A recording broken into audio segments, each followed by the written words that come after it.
Imagine that we know the position of a particle at two different times.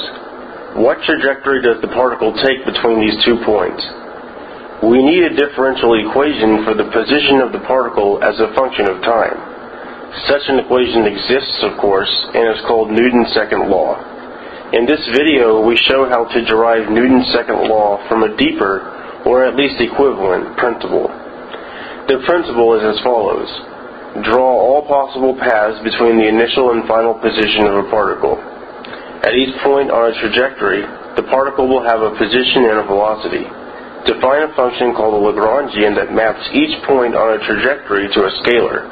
For a particle in the conservative force field, the Lagrangian is the kinetic energy minus the potential energy. Now define a function called the action that maps each trajectory to a real number. The action is the time integral of the Lagrangian over the trajectory. The action maps each trajectory to a different number, and the trajectory with the minimum or maximum action is the trajectory that the particle actually takes. Hence, to find the actual trajectory, we set the differential of action equal to 0, since the differential of a function is 0 when the function is at a local maximum or minimum. We will assume that the Lagrangian depends only on the position and velocity of the particle, and not explicitly on the time. The resulting equations that we get from setting the variation in action equal to 0 are called the Euler-Lagrange equations. To get Newton's second law, you just replace the Lagrangian in the Euler-Lagrange equations with whatever its expression is. Now let's derive the Euler-Lagrange equations. Since the action is a maximum or a minimum for the classical trajectory of the particle, we should make a small change in the action and set it equal to 0. The action maps trajectories to real numbers, but trajectories are functions because they map time to position and velocity.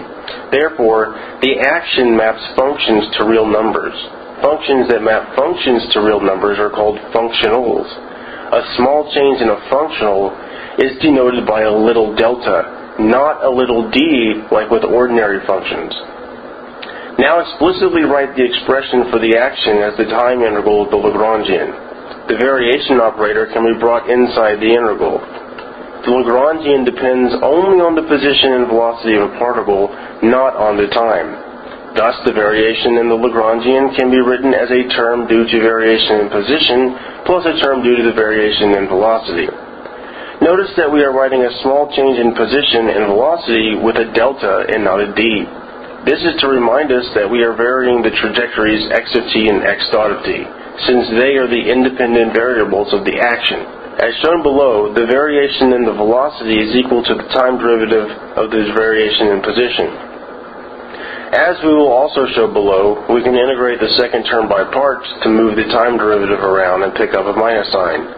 Next, factor out the variation in position. The only way for the integral to be 0 is to force the term in parentheses to be 0, because the variation in position is arbitrary.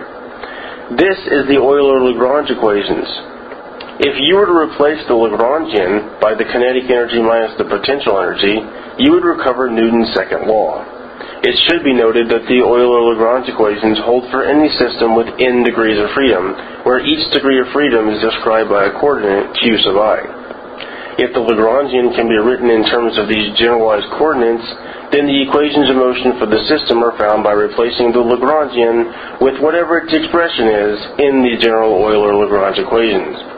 We will now explicitly integrate by parts the second term in the variation of the action. The formula for the integration by parts is the integral of u dv equals uv minus the integral of v du. We let u equal the derivative of L with respect to x dot, v equal the time derivative of delta x dt, du equal the time derivative of the derivative of L with respect to x dot dt, v equals delta v. Insert these into the formula for integration by parts. The first term on the right is 0 because the variation in position is 0 at the initial and final positions. That is, all trajectories have the same initial and final positions. Now we need to prove that the variation in velocity is the time derivative of the variation in position. Write the variation in x dot as the variation in the time derivative of x. Assume that the time derivative of x depends on some parameter a. then the variation in the time derivative of x can be written as the derivative with respect to a of the time derivative of x times the variation in a. Combine the derivatives, switch the order of differentiation, take out a time derivative. Notice that the derivative with respect to a of x times the variation in a is the variation in x. Thus we have proven that the variation in the time derivative of x is the time derivative of the variation in x.